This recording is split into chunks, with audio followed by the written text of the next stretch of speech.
యోహాను సువార్త 6వ అధ్యాయము 52 నుండి చదవండి. యూదులు ఈయన తన శరీరమును ఎలాగో తిననీయగలడని ఒకనితో ఒకడు వాదించిరి. కావున యేసు ఇట్లనెను, మీరు మనుష్య కుమారుని శరీరము తిని ఆయన రక్తము త్రాగితేనే కాని మీలో మీరు జీవము గలవారు కారు. నా శరీరము తిని నా రక్తము త్రాగువాడే నిత్య జీవము గలవాడు. అంత్య దినమున నేను వానిని లేపుదును. నా శరీరము నిజమైన ఆహారమును నా రక్తము నిజమైన పానమునై ఉన్నది. నా శరీరము తిని నా రక్తము త్రాగువాడు నాయందును నేను వాని యందును నిలిచి యుందుము. హల్లెలూయా. ఇక్కడ మీద 40లో చూడండి, విశ్వసించు వాడే నిత్య జీవము గలవాడు, జీవాహారమును నేనే. హల్లెలూయా. ఇక్కడ దేవుని యొక్క వాక్య భాగంలో చూసినట్లయితే జీవాహారము నేనే, నేను జీవమును ఆహారమును నేనే అని దేవుని యొక్క వాక్యము రాయబడినది.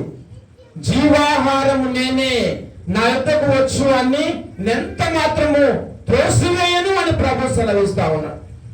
అక్కడ ఉన్న యూదులు అనుకున్నారట కదా, నా శరీరము ఈయన ఎలాగూ తిననీయగలుగుతాడు, ఆయన రక్తాన్ని ఏ విధంగా త్రాగనీయగలుగుతాడు అని వారు సందిగ్ధంలో పడ్డారంట. వాళ్ళు ఈయన శరీరం మనం ఎలాగూ తినాలి, ఈయన రక్తం మనం ఏ విధంగా త్రాగాలి, నా శరీరము తిని నా రక్తం త్రాగితేనే కానీ మీరు నిత్య జీవం గలవారు అని దేవుడు సెలవిస్తా ఉన్నాడు కదా.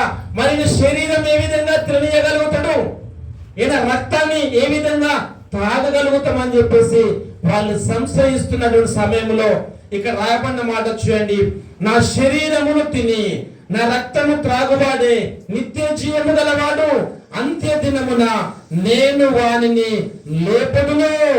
నా శరీరము నిజమైన ఆహారమును నా రక్తము నిజమైన పానమునై ఉన్నది. నా శరీరమును తిని నా రక్తము త్రాగువాడు నా యందును నేను వాని యందును నిలిచియుందుము.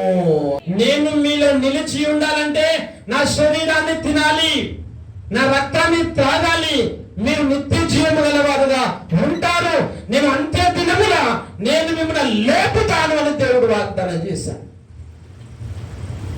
హల్లెలూయా. ఇప్పుడు అదే విధంగా తీయండి, కొరింథీయులకు రాసిన పత్రిక తీయండి, అక్కడ ఒక మాట ఉంటది. కొరింథీయులకు రాసిన పత్రిక తీయండి, 11వ అధ్యాయము 23. నేను మీకు అప్పగించిన దానిని ప్రభువు వలన పొందితిని. ప్రభు అయిన యేసు తాను అప్పగింపబడిన రాత్రి ఒక రొట్టెను పట్టుకొని కృతజ్ఞతాస్తుతులు చెల్లించి దానిని విరచి, ఇది మీ కొరకైన నా శరీరము, నన్ను జ్ఞాపకము చేసుకున్నటకై దీనిని చేయుడని చెప్పాను. ఆ ప్రకారమే భోజనమైన పిమ్మట ఆయన పాత్రను ఎత్తుకొని, ఈ పాత్ర నా రక్తము వలనైన కొత్త నిబంధన, మీరు దీనిలోనిది త్రాగున్నప్పుడల్లా నన్ను జ్ఞాపకము చేసుకున్నటకై దీనిని చేయుడని చెప్పను. మీరు ఈ రొట్టెను తిని ఈ పాత్రలోనిది త్రాగున్నప్పుడల్లా ప్రభు వచ్చే వరకు ఆయన మరణమును ప్రచురపరచుదురు. కాబట్టి ఎవడు అయోగ్యముగా ప్రభు యొక్క రొట్టెను తినునో లేక ఆయన పాత్రలోని త్రాగునో వాడు ప్రభు యొక్క శరీరమును గూర్చియు రక్తమును గూర్చియు అపరాధి అగును.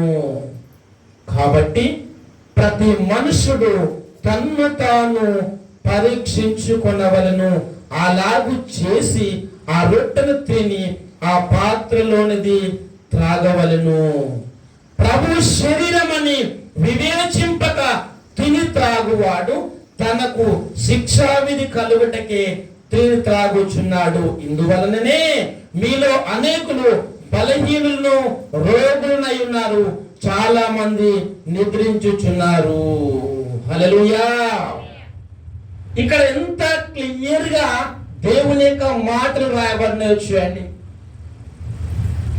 ప్రభువు ఆయన పరలోకానికి వెళ్తా ఉన్నప్పుడు అక్కడ ప్రభు ఆ యొక్క రాత్రి ఒక రొట్టెను విరిచి అక్కడ ఉన్న శిష్యులకు ఇచ్చాడు. ఇది నన్ను జ్ఞాపకము చేసుకున్నటకై ఇది నా శరీరం అని చెప్పి వారికి ఇచ్చినట్టుగా దేవుని యొక్క వాక్యం రాయబడ్డాడు. ఆయన అక్కడ ద్రాక్షరసం తీసుకొని ఇది నా రక్తము, దీన్ని మీరు త్రాగండి అని దేవుడు సాదృశ్యముగా శరీరాన్ని రక్తాన్ని దేవుడు అక్కడ తన శిష్యులకు ఇచ్చినట్టుగా దేవుని యొక్క వాక్యంలో రాయబడ్డాడు. ఆయన శరీరాన్ని ఆయన రక్తాన్ని మనం ఎప్పుడైతే జాగ్రత్తగా భయభక్తులు కలిగి మనము తీసుకుంటామో ప్రభుతో మనము ఉంటాము. హల్లెలూయా.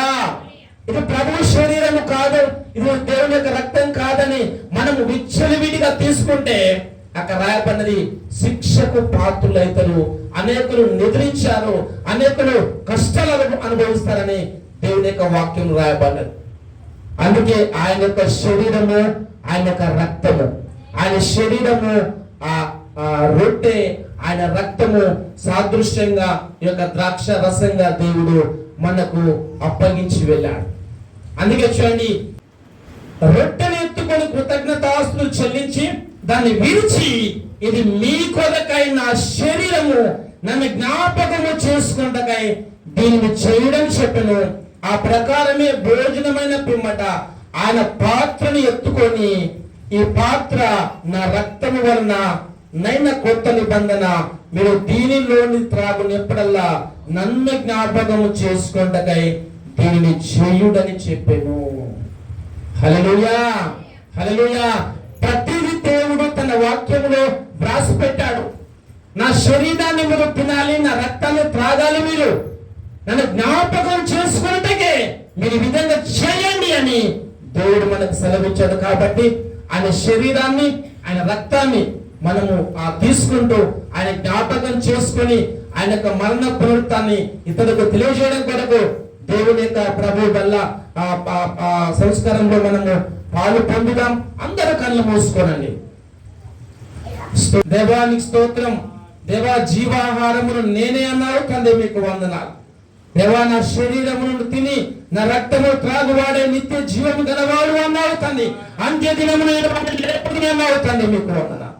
దేవా, నా జ్ఞాపకము చేసుకున్నట్టుగా దీన్ని చేయడం చెప్పినావు తండ్రి.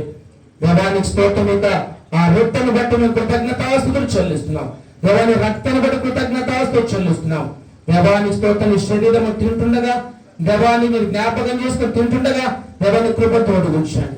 దేవాని రక్తాన్ని మీ యొక్క రక్తాన్ని ప్రభు ద్రాక్ష రక్తంగా దేవుని జ్ఞాపకం చేసుకుంటూ మేము త్రాగుతుండగా ప్రభా మీరు వచ్చే వరకు మేము జ్ఞాపకం చేసుకొని దేవాన్ని స్తుతిస్తూ ముందుకు సాగుటకు జ్ఞాత్మ సన్నిధి మాకు దయచేయమని దేవుడితో పాలు పొందిన ప్రతి ఒక్కరు తండ్రి ప్రభా పరిశుద్ధంగా భయభక్తులతో తీసుకోవడం కూడా సాయం చేయమని దేవాన్ని కృతజ్ఞతాస్తుతులు చెల్లిస్తాం. మొదటి కార్యం చేస్తున్న కృప చూపని ప్రత్యక్షత వహించి స్తుతిస్తూ యేసు నామములో ప్రార్థిస్తున్నాను తండ్రి. ఆమేన్, ఆమేన్, ఆమేన్.